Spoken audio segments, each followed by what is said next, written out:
Okay. Good. Jack, Catherine, what do you think? Charles, what do you think about starting up now? Good or? Yeah, let's go. Rock and roll. Okay, good. Good. Well, welcome everybody. We had almost 50 people register for this event. So if we get close to that, that'll just be fantastic. And I'm glad you're here to learn about the Earth Bill. We are recording. So if you'd like to be off camera, you're welcome to do that. This event is sponsored by CAPA, Chicago Area Peace Action. I'm Kerry Hall, a co-facilitator of our climate group, along with Jack Kelly, who you might see on the screen there, who's our other co-facilitator. And Catherine Button is our lead president. President, right, Catherine? Isn't that the title? Interim co-president with Jack. And Charles is our facilitator here, and I'll introduce Todd in just a little bit. So so thanks to Charles for being the tech guy behind all this. Could I get a show of hands? This is like a class participation thing from a former teacher. Could I get a show of hands from anybody not from Illinois? You could go to reactions, at the bottom and raise your hand. I can't see the whole screen. See anybody, Charles? Looks like we might be all Illinois people so far. Yeah. I thought we had at least one from New York. And if you're from Illinois, this is good. Todd. Todd, right, Todd. But we have a number of things to suggest if you're from Illinois, how you can get more involved. So what is the Earth Bill? A lot of people are learning more about the Earth Bill. It's federal legislation as opposed to state legislation.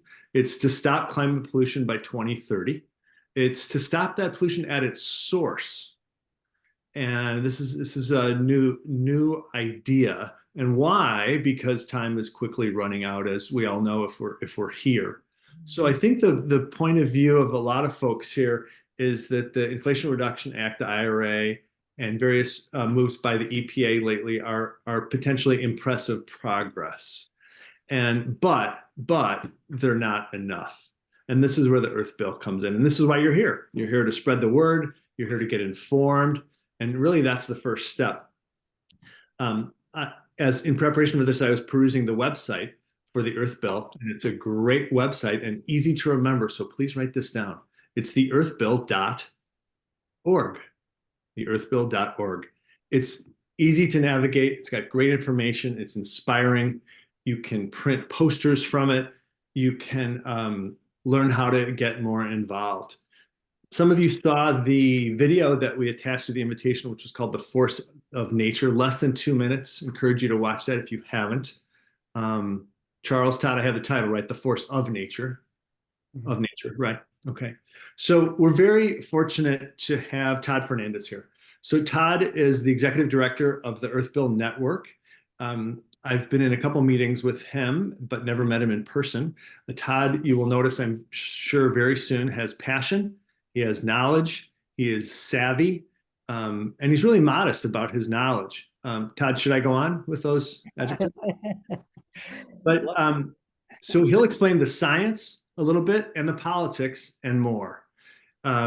If you would like to, I sort of encourage everybody as Todd's about to start to probably stay on mute, but also know that when he's wrapping up, we will, and he'll talk for approximately 15 minutes, and then we'll do some Q&A. And we'll do some Q&A via the chat. And so as he's finishing up, if you have a question at the beginning, maybe just save it. But if you have a question as he's wrapping up, put it in the chat, and we'll ask questions as long as Todd's time allows. So CAPA people, Mary, Jack, Charles, anything we're forgetting before Todd commences?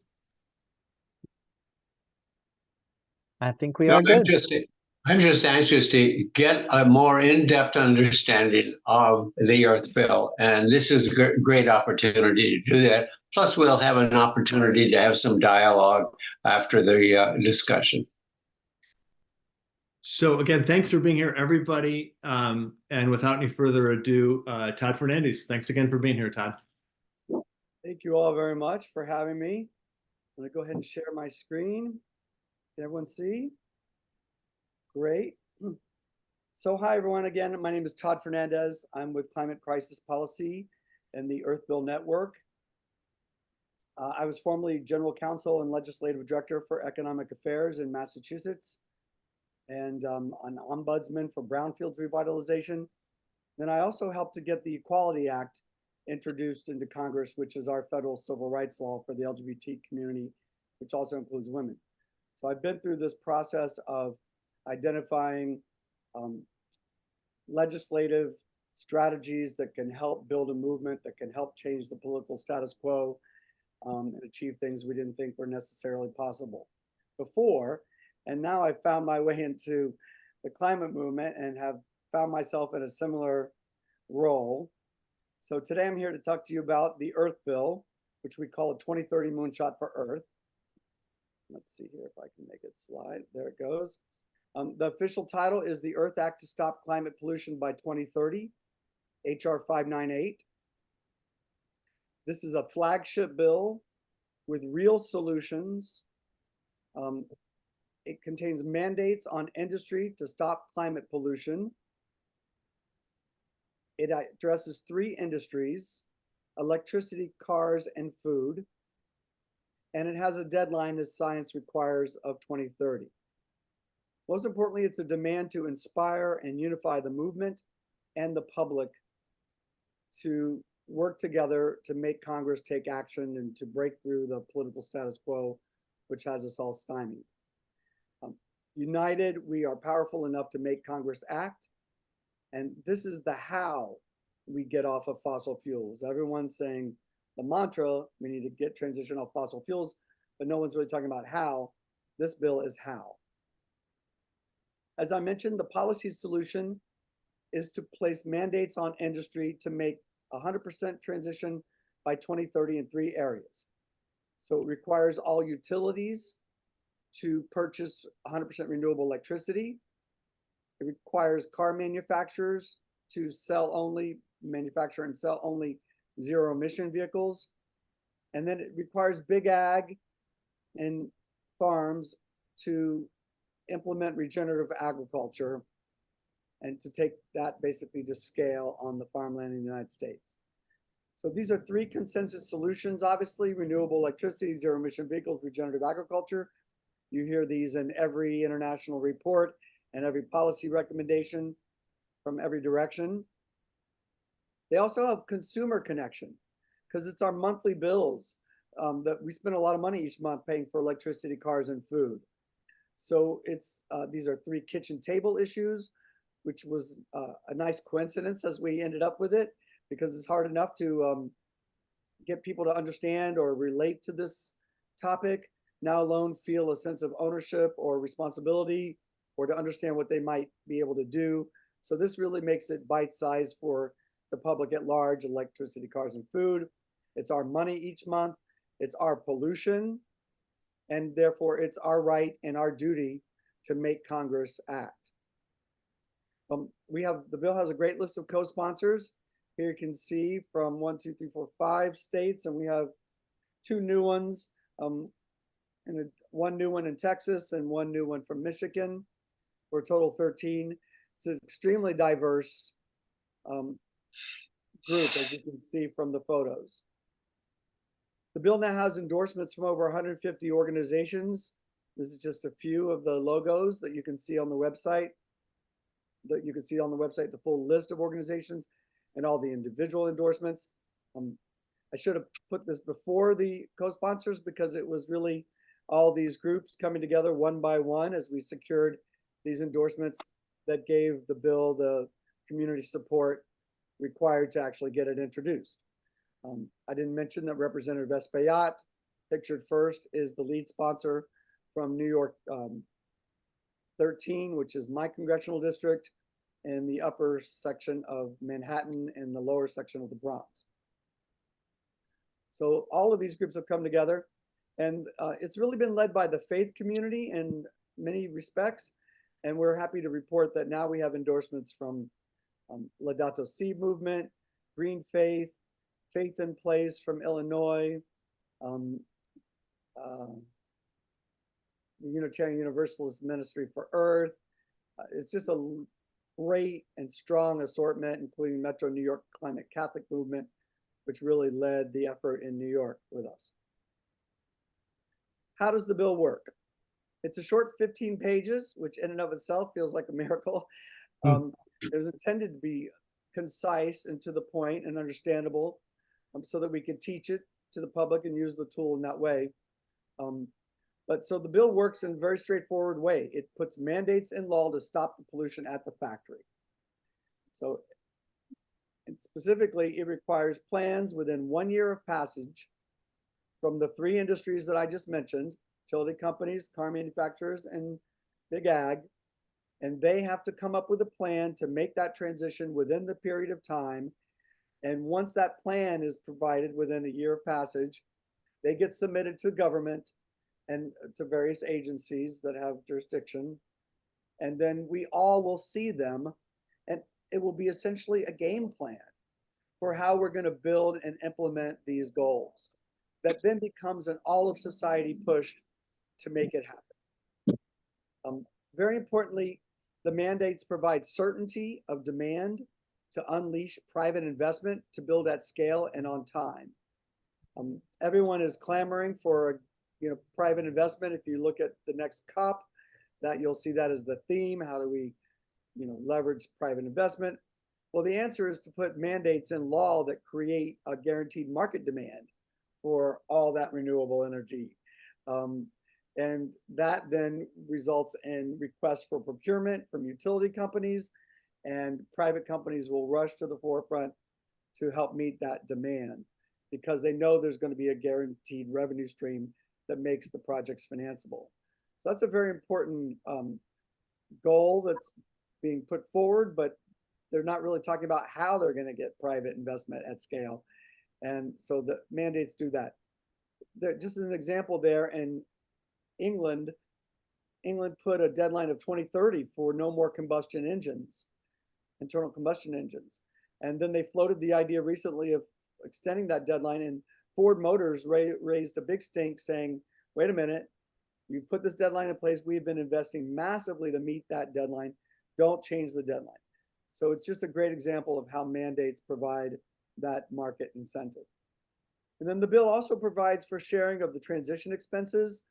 There are 50% grants available to these industries, and then double tax deductions for the transition cost.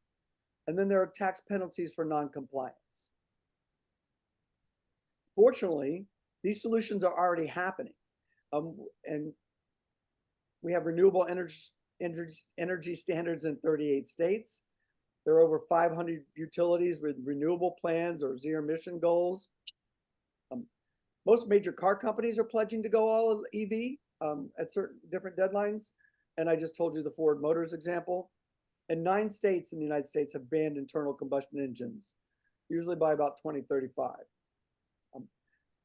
And I learned recently that major food corporations are also going regenerative. I forget the names, Danone and Mars. Danone took its entire supply chain, including livestock, regenerative. So it shows that it's feasible and it's already starting to happen. So the good news is that we have the science, we have the technology, the economics, they're all in our favor. These are all the winds in our sail that you could possibly hope for making such a dramatic shift and on such a timeline. But none of it is happening fast enough or at scale enough. So as you all know, time has run out. The carbon clock as of November last year, I should update this, I guess. Sad every time I have to update this because the time is just ticking by. So back then it said we have 5 years, 3 months to 1.5 degrees, meaning the amount of pollution that we pump in over that period of time will lock in 1.5 degrees. Many experts are saying that's a done deal. And then you see the numbers for 2.0. Sadly, about 77% of IPCC scientists that responded to the survey expect us to hit 2.5 degrees Celsius warming, with about 50% of IPCC scientists saying we will hit 3 degrees Celsius global warming, global heating. Those are obviously doomsday scenarios and numbers, and that report came out just this month. Carbon Action Tracker, in terms of setting proactive goals, said we need 80% renewables by 2030 to meet the 1.5 degree goal. And then the United Nations 2023 global stock take, and just reiterates all of this and more, and it urges urgent reductions this decade by 2030. As we all know, the destruction has begun. I pop in and out of the news on this, and it's increasingly shocking. Just the other day, I went to see what was going on in Brazil, devastating floods, hundreds of thousands of people displaced. Mexico, hailstorms in May that resulted in feet of compacted snow and snow-related flooding. East Africa floods, almost 500 dead, over 400,000 displaced just in the last few weeks. The middle of the United States, tornadoes that have killed many and destroyed communities. The destruction is already begun, and it's going to get exponential. The trajectory is terrifying, and we must have federal policy in the United States to have any hope of changing this trajectory. And Congress is the only body with the power and authority to make the laws that we need to make the changes at scale and on time. We're glad to have analysis of the Earth Bill's projected greenhouse gas emissions reductions. This analysis was conducted by a group called Regenerative Intelligence, but their team were the people who created Project Drawdown. And so these are the experts of the world that have volunteered their time to do this analysis of the Earth Bill. And what they concluded is that the Earth Bill would result in an additional 40% reduction in greenhouse gas emissions by 2030, an additional 50% by 2050. They're about 21% in play right now. This is all from 2005 levels. We're about on a 21 to 25% reduction from past factors. And this would add another 40. So that would mean about 60% reductions in emissions by 2030 from 2005 levels. This would meet the US Paris Accord goals, and it would domesticate the US Paris Accord treaty or those commitments.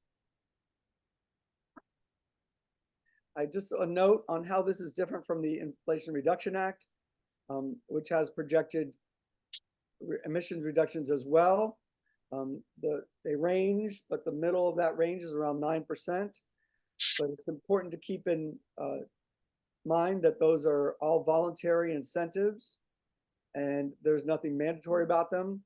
And there are a lot of barriers to a lot of the things that are hoped to happen in that effort, but it's still extremely important. Seed money across the board, the value of it and importance of it in terms of giving us some momentum and really working on the infrastructure transition that we need cannot be overstated.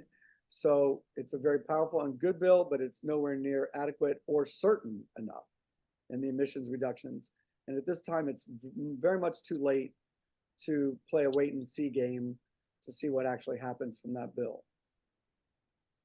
The movement strategy, this is a very important part of the conversation. So obviously the hardest part is passing a bill like this, to say the least. Sorry for the nervous laughter. For 40 years, Congress has not banned greenhouse gas pollution. They've really never even considered or undertaken a piece of legislation to require industries transition off of fossil fuels. Every time I say that out loud, I feel like it's impossible that that could be true, but it is. We've done some fiscal policy things, but we've never done any pollution policy. And frankly, the civil society, the environmental movement has not really demanded it either or proposed legislation to do this. And there was one effort that was a smaller effort called the All Fossil Fuels Act that was not refiled. And that's partly, those provisions have now been incorporated into the Earth Bill. So the strategy is one of movement unity, to create one demand that we can all pull for together. There are a wide array of big greens that need to be united, and I'll mention where that stands in a minute. Civil society, much more broadly, has to enter this arena. They've really never had anything that they could point to fight for or to stand up for, but with this bill, they'll have that. So academia and legal associations and sports associations, every association you could think of is going to be necessary to build the kind of political power we need. And then public mobilization as well. And we're hoping that once we have big greens, we will then be able to have access to celebrity support that will help us make it a public call to action. Already we're in, great place with public support. Over 70% of the public is in favor of the kinds of transitions in the bill. And this is an old poll. And we need updated polling on that, but it's going to be higher. Interestingly, the bill doesn't require consumer action, and it will not implicate any kind of, or institute any kind of price increases, particularly not in the immediate term, like, for example, a fossil fuel tax might, which would be an immediate price increase. So it doesn't trigger any of those voter problems that some other ideas present. And so the idea is that we're going to have the consumers and the voters all on one side of this ledger, and we're just going to have the industries on the other for a very clean division there, so we can hopefully unite. And it's a very clean and simple bill to understand. And this is the message that bears repeating: we must unite as one, and if so, we have the numbers. But this unity is no easy feat, as you may all know, being organizers yourself. But hopefully the cause of the earth and concern for the future will be the galvanizing moment that has eluded us in the past. So this bill is also a political strategy, and it's a litmus test for politicians. As we all know, everyone says politics is the obstacle, and yet no one really talks about, well, what's a strategy to break through that obstacle? How do we change the political status quo in Congress? And so part of it is what I just told you about our unity, all within our ability to manifest if we choose. It's not, the opposition has no power over our ability, our unity and unification. That's all within our power. But in addition to unity, we have to get into the political arena in a new way. So we have to elect pro-planet Congress people. And in order to do that, you have to know their position on policy that really calls the question. And because otherwise they can talk a good game, they can have nice records based on past votes. But until we put the issue of mandates on these industries, we're not really calling the political question that costs them anything. So this bill gives a very clear choice. Are you for the pollution or are you for the planet? Pollution is now the Achilles heel of big oil and big ag. So there's a unique opportunity that historically not been there to really take back the power to govern in the general welfare, to legislate in the public interest. And so this bill really calls that question: are you for the oligarchy setting the rules, which is the situation we're in now, or are you for legislating in the general welfare as the Constitution of the United States empowers Congress to do? And no other bill calls this question.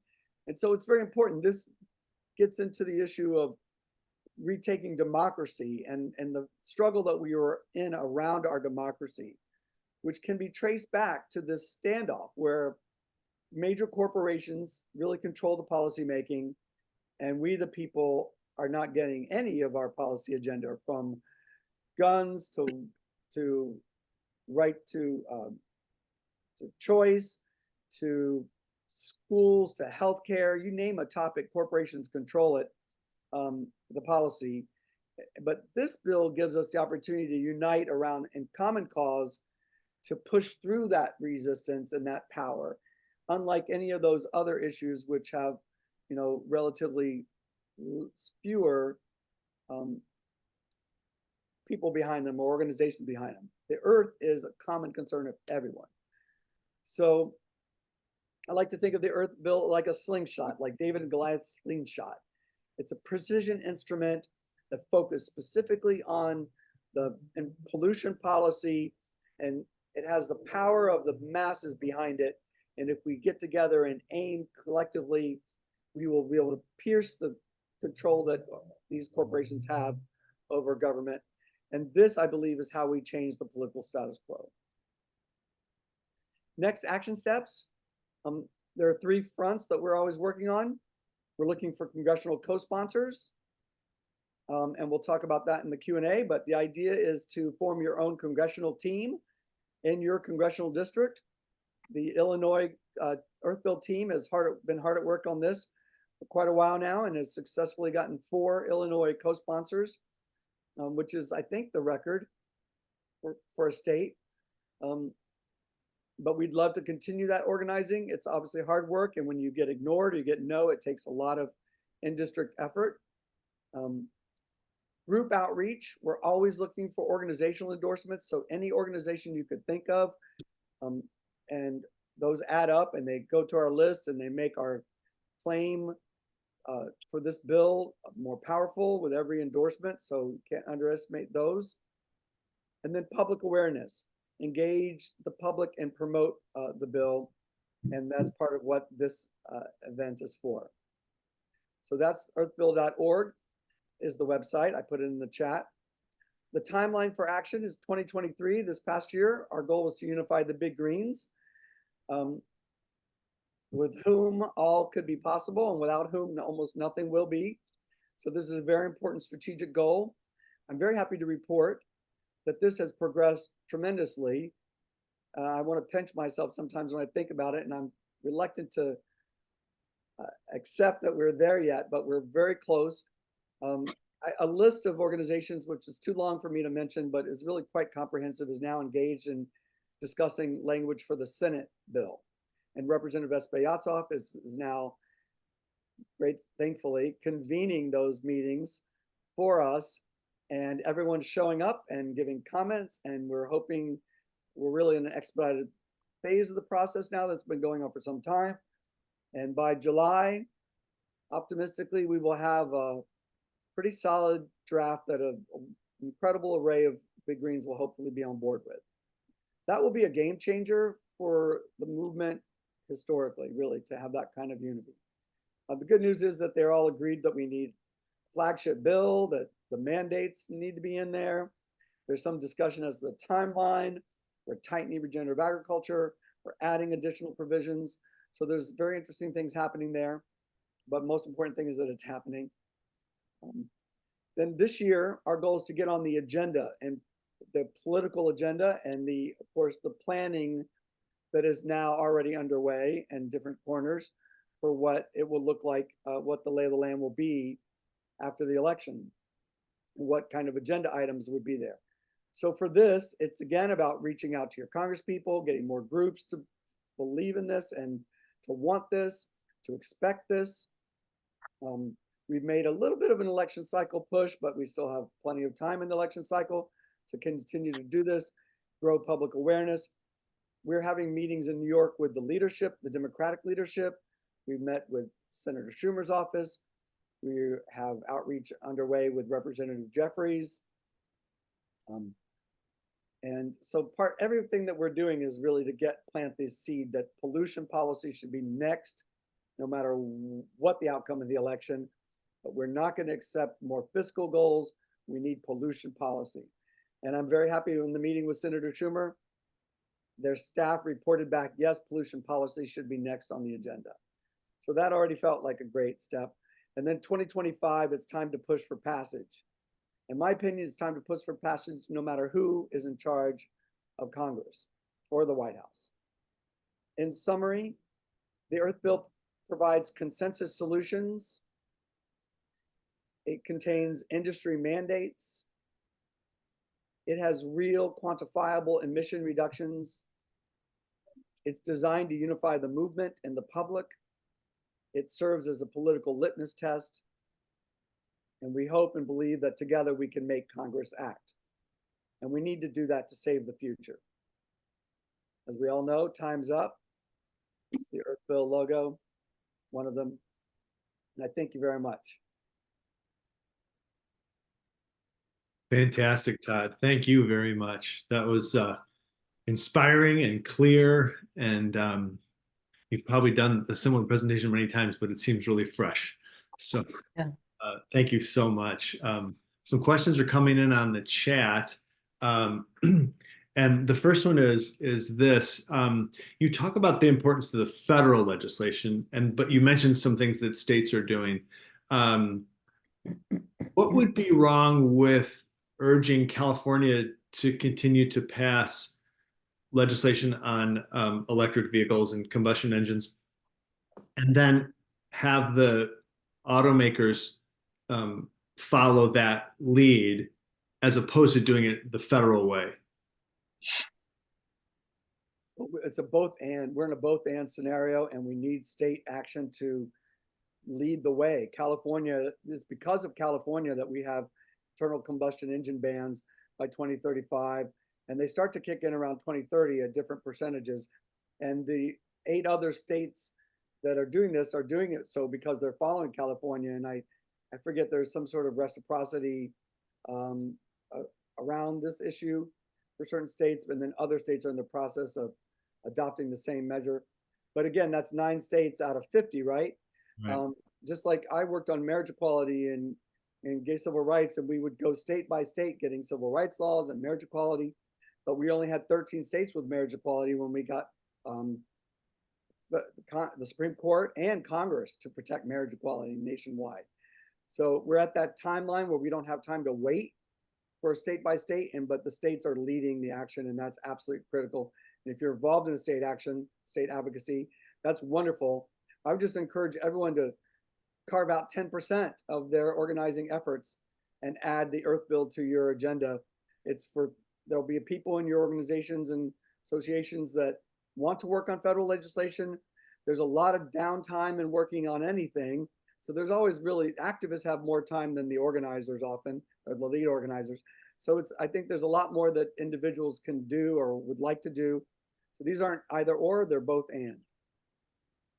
Great, thank you. We have, you can send in your questions on chat, everybody, too. Todd, by the way, did you see Mary Sheesgren? Mary, have you made it tonight? We could say hello to Mary and invite her to say a few words and let everyone meet her. Right, I was thinking of that. While she gets organized, because I think she said she could make it. Here's your next question. Is that Mary? Yes. Oh, hey, Mary. This is Mary Sheesgren, everybody. Do you want to jump in and talk about what you're doing, how you're leading Yes, Earth Bill in Illinois? I would love to. So we have a group that meets every second Wednesday to strategize how to get more members of Congress and our 2 senators to sign on to the Earth Bill, or in the case of our senators, to get actively engaged in shaping that Senate bill. We've got 4 excellent members of Congress already from Illinois. We've probably gotten all the reasonable, open-hearted, open-minded ones. Now we have to go after the others. So if you aren't yet on our list for our meeting announcements and want to be on our list for meeting announcements, please let me know and I'll make sure you get on that list. I can put my own contact information in the chat and ask each of you that wants to be on our list to join us on, to let me know, and to let me know your email address and whatever other information you want to send me. I'm hoping, and this sounds terrible, but I'm hoping that the extreme weather events of the next few months help us jog our Congress members out of their complacency. Lots of them feel like, well, we passed the Inflation Reduction Act. That should be enough, right? We're heroes for doing that. Well, it's clearly not enough. And I'm hoping that they and ourselves, we will all be shocked by what unfolds over the next few months that might make them see that they need much more than that Inflation Reduction Act. Mhm, mhm. Does that sound cynical? I hope not, but I really think we need something to shake people up, including our elected officials, and get them to be bold and take leadership. And if they do take leadership, they're taking on the fossil fuel industry, which is just actively trying to undermine renewable energy, actively trying to oppose efforts like ours. And And- it's not easy to take on the fossil fuel industry. Right. And Mary runs a good, interesting meeting, by the way. And you just want people to give you an email in the chat Yes. to get your reminders. All right. I'm putting my information in the chat as I speak. Okay. Okay. Great. Great. And for House members from Illinois is, yeah, I think, Todd, that is the record for states, but hopefully someone will surpass Illinois soon, and we'll keep getting more. So another question is on relating to Illinois, as Mary was discussing. This comes from a CAPA member named Mark Carlin. And Mark says, Illinois just passed a carbon capture bill pipeline ban for the next couple of years. The governor is planning to sign it. How dangerous, Todd, do you think is the push for carbon capture by the fossil fuel industry in terms of diverting attention from the need to rein in the fossil fuel industry? And Mary, thanks for your info there. I see that. Well, I try to keep everyone focused on the mission at hand, which is really putting forth a mandates law to stop, to require the transition off of fossil fuels. So it's easily to get diverted from that and distracted with the decoys. And I think carbon capture is one of those decoys, and it detracts from activist attention because you have to go and fight those local fights. And it creates a false scenario of imaginary hope that gives politicians an out, gives them sort of a psychological out. So it obviously is a problem on those levels. And so it's really, for me, I'm most focused on activists, and I know it diverts activist attention away. And until we can focus and unite like a laser collectively on one demand that is proactive as opposed to defensive, we are not going to stop the use of fossil fuels fast enough. And if we stop the use of fossil fuels, carbon capture might still be a necessary long-term miracle, because at the rate we're going, if we're going to 3 degrees global heating, I mean, all bets are off, right? So, but in the short term, it's not a solution. Thank you. Thank you. Mary might want to comment on that. She works on this issue. Rick Stuckey and I on this call have been very active in trying to pass good legislation in Illinois and trying to stop the carbon dioxide pipelines and trying to stop CCS, because we see it as a boondoggle, a fraud, and a scam. The legislation that passed just this past week and got signed into law by Governor Pritzker is a painful compromise. We got some of what we wanted, not all. And yes, it would be so nice to only have to fight for the positive and stop opposing the false solutions. Thank you. Great. We have a question from our CAPA leadership, Catherine Button, and a very simple question, I think, Todd. Could regenerative farming by big ag cause increased food prices?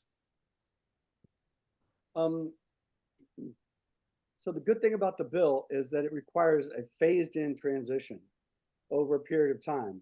Of course, as the time elapses, the period for that transition gets shorter. But like I mentioned, there are some proposals in the Senate version to extend those a little bit. So there's really enough time to do the transition. I'm told by entities that fund farms to transition to regenerative agriculture that they can work within like 3 and 5 year plans to effectuate that transition. If you were to flip a switch and cut off the use of fertilizers and pesticides, you could see a decrease in yield that could, of course, impact prices. But I'm told by the experts that if you implement this transition gradually and with a real clear plan, that you can avoid that decrease in yield. So there's no clarity because it's not really been taken to the scale that we're talking about yet. So it's hard to know and foresee everything. But once the plans emerge from these entities, then we'll start to see what they think will happen and what they need to not have prices go up and not have supply go down. And, you know, then we work within that plan to implement it. So hopefully we'll have smooth transitions with as little economic impact on those fronts on the consumer end as possible. Thank you. Great. And by the way, those of you that are have busy schedules like many of us do, I think we're going to have to let Todd go a little by 8 o'clock. Can you hang on till maybe 5 of or so, Todd, do you think? Yeah, I don't have a Yeah. cutoff. Okay. Go ahead. Anything you want. All right, good. Jack Kelly has a question in his head that's brewing. I just know, Jack, but I'm going to give you a second to put it together, Jack, okay? But I know it's percolating, right? Right.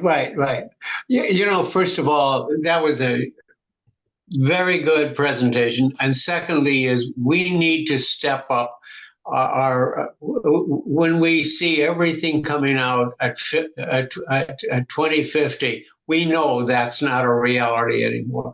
We move it forward. And I think if you talk to people today, which is a major step in the right direction, going to 2040, and you say, based on what you see going on in the environment, they can buy into that, which this is a positive term. But you're saying, hey, listen, 2040 is good, but we're talking about 2030. And so the real question is, when you talk about what are the 3 most really difficult tasks to go ahead to enable us to be there, you talked about renewable energy. And I believe that's a major progress that we're doing right now. I believe we can make a much more aggressive results on renewable energy than we are currently projecting.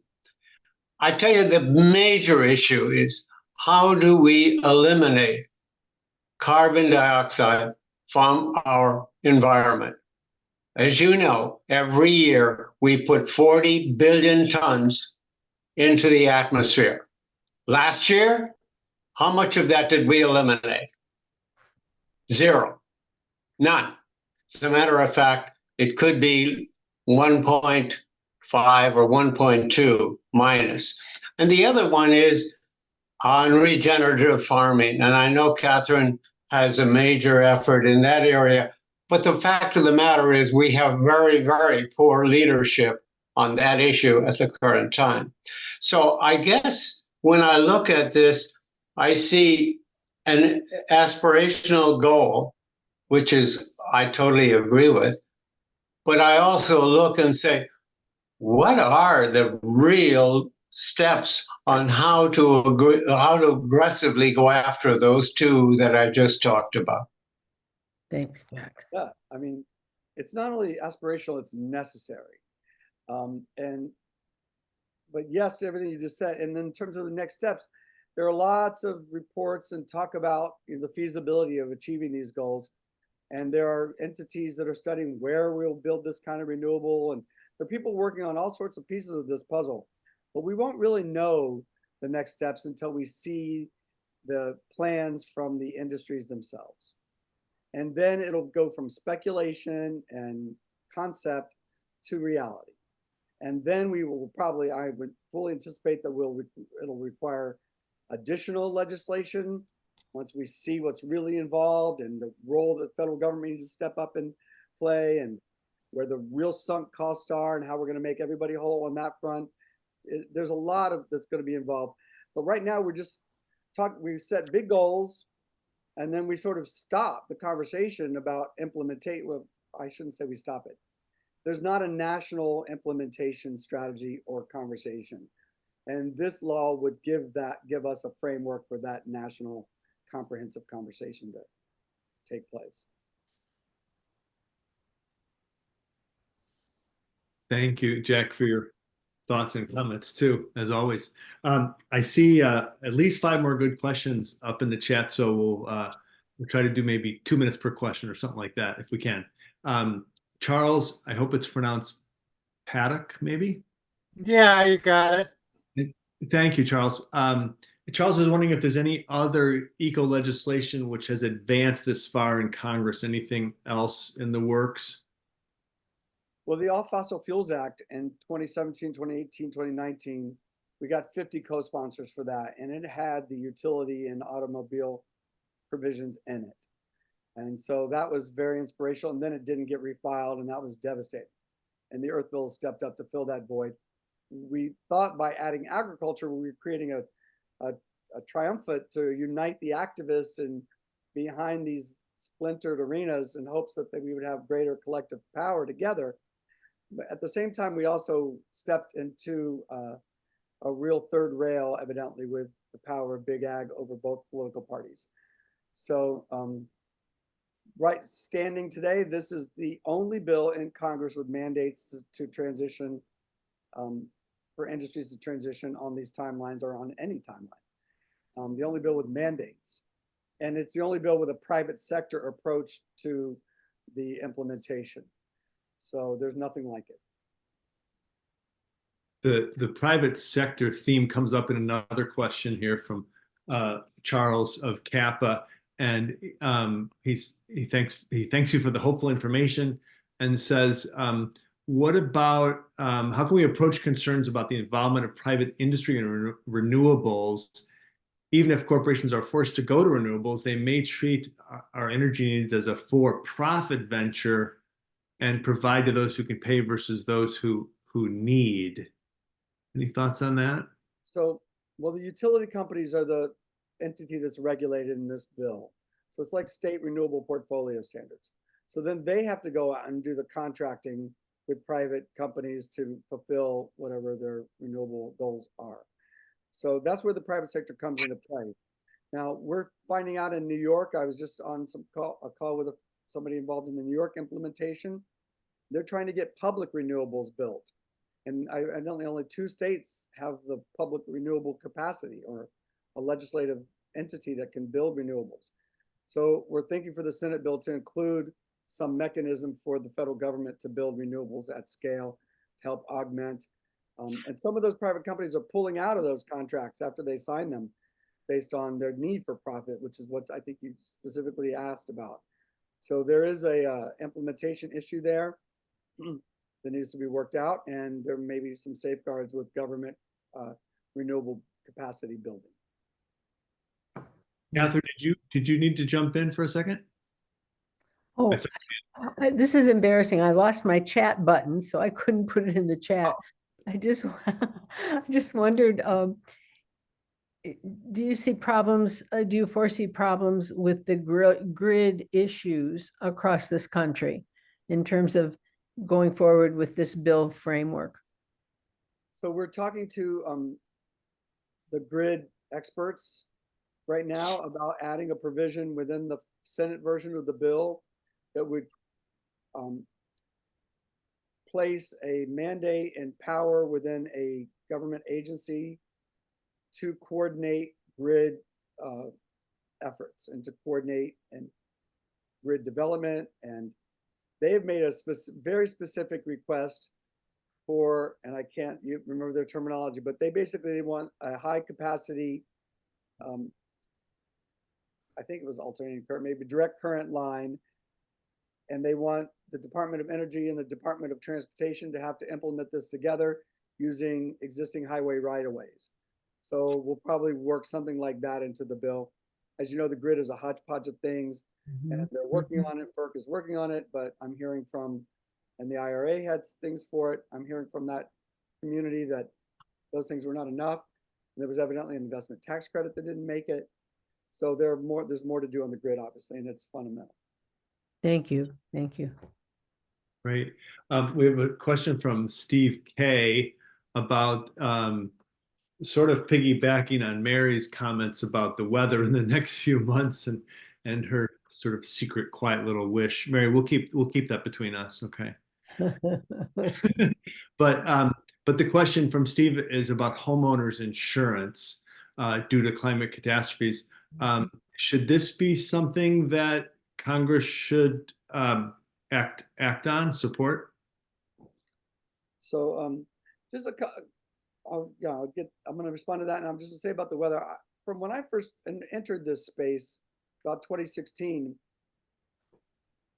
I foresaw from what you read about it that the weather would in fact be driving the awareness, the fear, and the reaction, and will change like shifting sand the political realities in Congress. And that, I believe, has happened in public opinion and is increasingly happening, but yet we've never called the question in Congress, and we've never forced them to take action because we didn't have a demand in play on this. So we haven't tested those political waters. But the weather and the future weather is one of the forces that are going to be working to change the political resistance, but more importantly, by growing the grassroots and community demand for action. So in terms of the economics and homeowners insurance, I'm familiar. My family's condo in Florida, the building association said their insurance went from something like $60,000 a year to over $400,000 a year. So, and then insurance companies are pulling out left and right all over Florida, and there are just fewer and fewer of them left. Once you can't insure those buildings, the entire real estate market risks collapsing. And I say risk when it's really sort of like the writing, depending how long-term your investment strategy is, I wouldn't buy coastal real estate. Again, a nervous laugh. But you're seeing the inevitable trajectory. And so I was just thinking the other day, the federal government is going to need at some point to come in and make private homeowners whole somehow, because they're going to be devastated, their life savings and their whole retirement plans and everything is invested in that, a lot of that. And so the economic collapse is a real likelihood and one of the big threats that we face ahead. It's one of those things that, it's a pillar of our democracy, obviously, that everyone sort of forgets to think about as they're counting, how much money it will take us to make this transition. They're not looking at the economic devastation. And if you look at the migration, 400,000 people displaced in one place. Southeast Asia, I didn't mention with the heat waves, 800 million people, in harm's way. So this is not a good economic forecast. The Earth Bill would avert economic disaster if we actually came together and demanded it faster with one voice. And I really want to emphasize that is the hard part. We're all running around in different directions. Everybody has a different goal.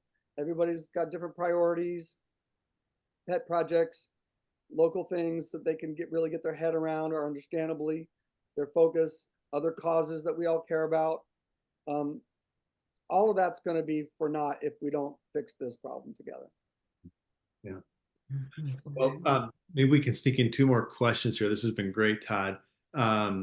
And Barbara Laxton has a couple comments. One is a statement, and I wonder if you agree with the premise of her statement, and then I think you can imagine where she's going with the statement.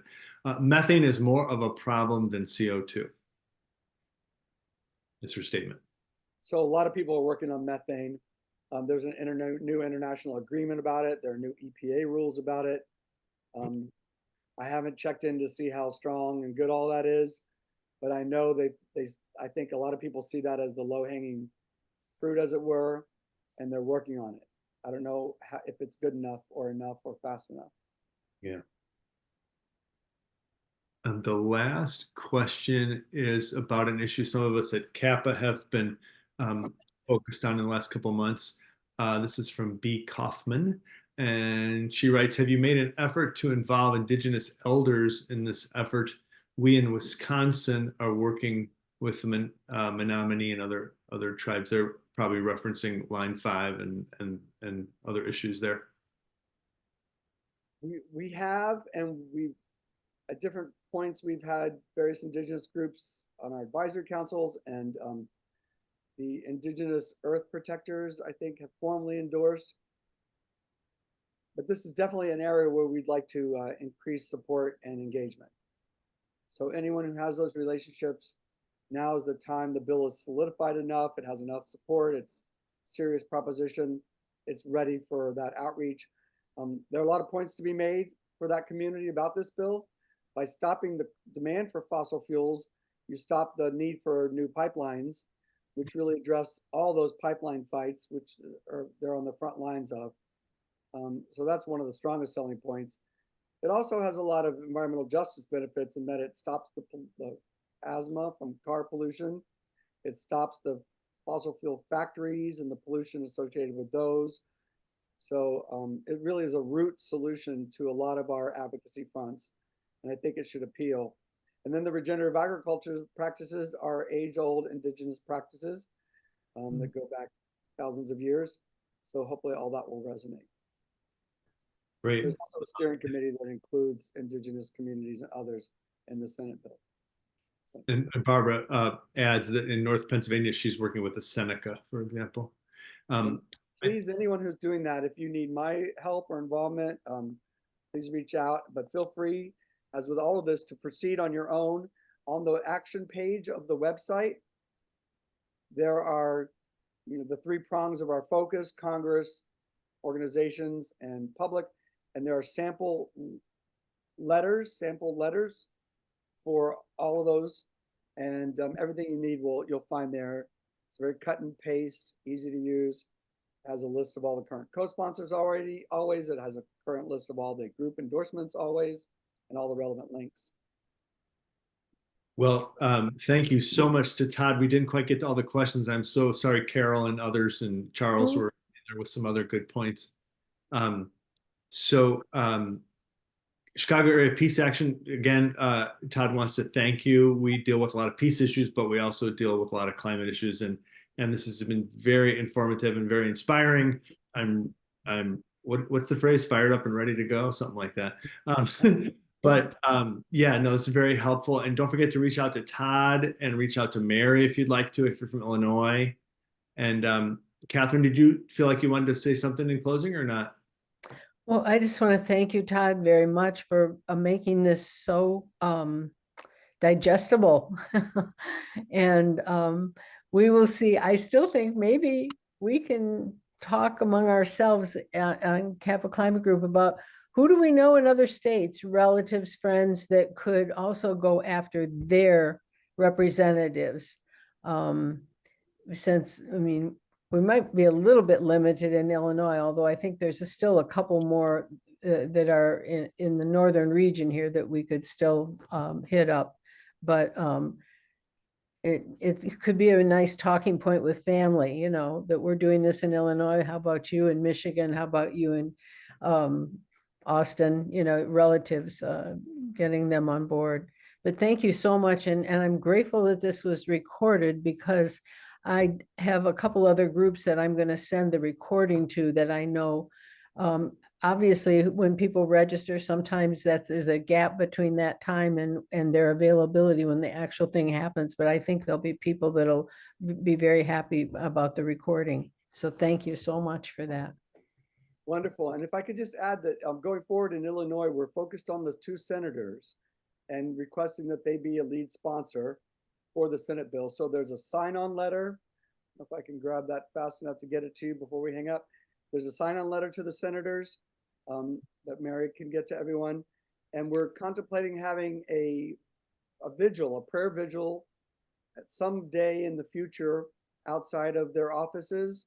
And we did that in New York outside of Senator Schumer and Gillibrand's offices. And it really provided a great opportunity to make person-to-person contact with the outreach team and the staff and those connections. We went there with a faith team, and I would recommend that it be a prayer vigil. And that really established a really nice rapport that we're now going to use to keep their feet to the fire, as it were. So that will be coming up. So please keep an ear out for that. The organizing is underway. And otherwise, I put a link to Mary's meetings. They're every 2 weeks, Wednesday at 1 o'clock. The link to just attend, I think, is there. And if you write Mary, she'll put you on that list. And thank you all very much for picking this up and running with it. I've heard a stat that a third to a quarter to a half of all wars since 1973 have an oil connection underlying them. So when we solve the oil fossil fuel problem, we will also be hopefully changing the geopolitical rationale for war and the underpinning of war. And this is a structural solution to a lot. Yeah. I'm very grateful you're here, and I look forward to collaborating going forward. Thank you. Thank you so much. Thank you very much, Todd. Thank you. Thank you, everyone. Thanks, Mary.